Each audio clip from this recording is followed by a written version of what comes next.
Hello viewers, welcome back to our channel. Please like my video, subscribe to my channel. దొండ మొక్క ఎక్కువగా కాయాలంటే ఈ పోషకాలు ఇచ్చి చూడండి. అలాగే దొండకాయలు కొన్ని అయితే హార్వెస్ట్ ఉన్నాయి, చూద్దాము.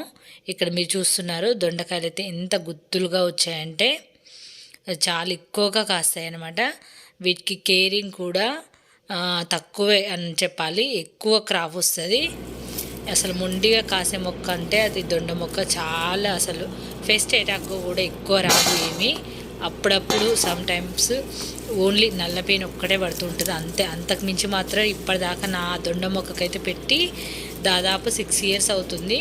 ఎప్పుడు కూడా ఎటువంటి పెస్ట్ అటాక్ అయితే రాలేదు.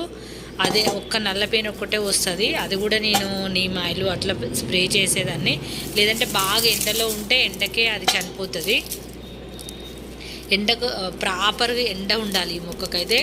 ఎండకుంటే ఇంకా నల్లపైన కూడా మనం ఏమి స్ప్రే చేయకపోయినా కూడా అదే పోతుంది.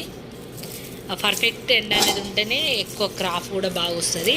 ఇక్కడ చూస్తున్నారు కదా, క్రాప్ చాలా వచ్చింది. అలాగే ఆకులు కూడా చాలా ఎండిపోయినాయి.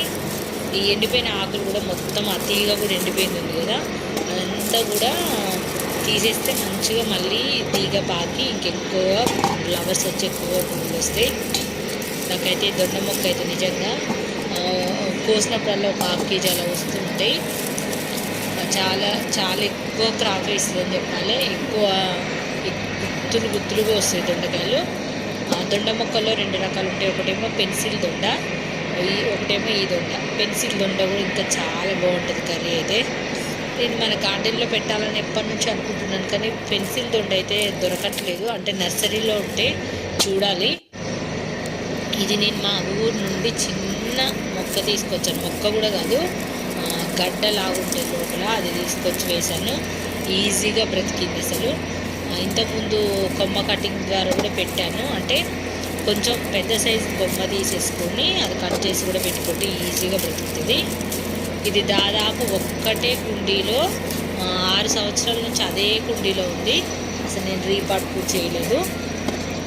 ఒకవేళ ఈసారి ఒక డ్రమ్ములో మొత్తం ఇంకా మళ్ళీ రీపాట్ చేయాలంటే చెట్టు మొత్తం కొంచెం కట్ చేయాలి.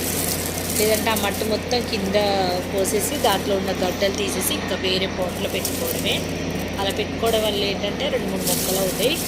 ఇంకా కొమ్మ కటింగ్ ద్వారా కంటే కూడా దాని లోపల వేరు నుంచి పెట్టేదైతే ఈజీగా బ్రతుకుతుంది. ఇప్పుడు మనం ఆ కొమ్మను రీపాట్ చేయాలనుకున్నాం అనుకో, అడుగునే చాలా ఉంటాయి గడ్డలు, దొండపాది. ఆ గడ్డల ద్వారానైతే ఈజీగా బ్రతుకుతుంది అనమాట. చూసారు కదా, ఎంత సైజు కూడా చాలా బాగా వచ్చినాయి. చాలా చక్కగా హార్వెస్ట్ అయితే తీసుకున్నాను. అలాగే ఎండిపోయిన ఆకులు కూడా తీసేస్తున్నాను. ఎక్కువ అయితే నేను చాలాసార్లు చెప్పాను కూడా, ఎక్కువ నేను కేర్ చేయకపోయినా కూడా బాగా వస్తాయి కాయలు అయితే. ఇక్కడ చూడొచ్చు 1/2 kg పైగా వచ్చినాయి. అసలు దొండకాయలు ఎంత వెయిట్ ఉంటాయి తెలుసా? చూస్తే తక్కువ అనిపిస్తాయి కానీ వెయిట్ ఎక్కువ కనిపిస్తాయి. అదే బయట కొన్నామనుకో అసలు ఎన్ని రావు. ఎంత ఫ్రెష్గా హెల్తీగా ఉండదో. దొండకాయ చట్నీ చేసినాం, చాలా బాగుంది. అలాగే కొన్ని టమాటాలు కూడా ఉన్నాయి, అలాగే కాకరకాయలు ఉన్నాయి, అలాగే కొన్ని చిక్కుడుకాయలు కూడా ఉన్నాయి.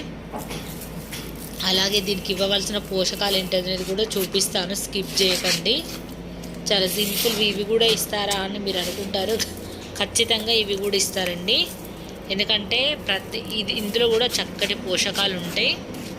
నేను కూడా ఇంతకుముందు లాంగ్ బ్యాక్ వీడియోలో కూడా ఉంటుంది, నేను చాలాసార్లు ఇచ్చాను. ఇప్పుడు ఏం లేదండి, మనము సండే వచ్చిందనుకో, నాన్ వెజ్ తెచ్చుకున్నాం అనుకో, ఆ నాన్ వెజ్ కడిగిన వాటర్ కింద పోయకుండా ఫస్ట్ కడిగిన వాటర్ని అయితే ఒక బౌల్లో ఫిల్ చేసేసుకొని డైరెక్ట్గా మీకు ఏ మొక్కకైతే ఇవ్వాలనుకుంటున్నారో, ఈ వారం ఇది తెచ్చుకున్నాము, ఇది కడిగిన వాటర్ ఒక మొక్కకి డైరెక్ట్గా ఇచ్చేయండి. నేను ఫస్ట్ కడిగిన వాటరు ఒక బౌల్లో పోసేసుకున్నాను. ఇది ఇంకా వెంటనే ఇచ్చేయడమే. ఇది డైరెక్టు, దీన్ని ఏం పక్కన పెట్టొద్దు, స్మెల్ వస్తుంది మళ్ళీ. అందుకని చెప్పేసి డైరెక్ట్ ఇవ్వటమే.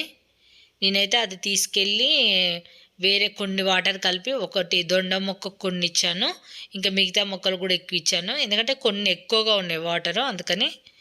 మీకు ఈ వీక్ ఏదైనా నాన్ వెజ్ తెచ్చుకున్నారనుకో, ఈ వీక్ ఒక మొక్కకి ఇచ్చి ఇంకో వీక్ ఇంకొక మొక్కకి ఇవ్వండి. ఇందులో వాటర్ కలపాల్సిన అవసరం లేదు. నేను ఎందుకు కలుపుతున్నానంటే ఇంకొక 2-3 మొక్కలకి ఇవ్వడానికి కలిపాను.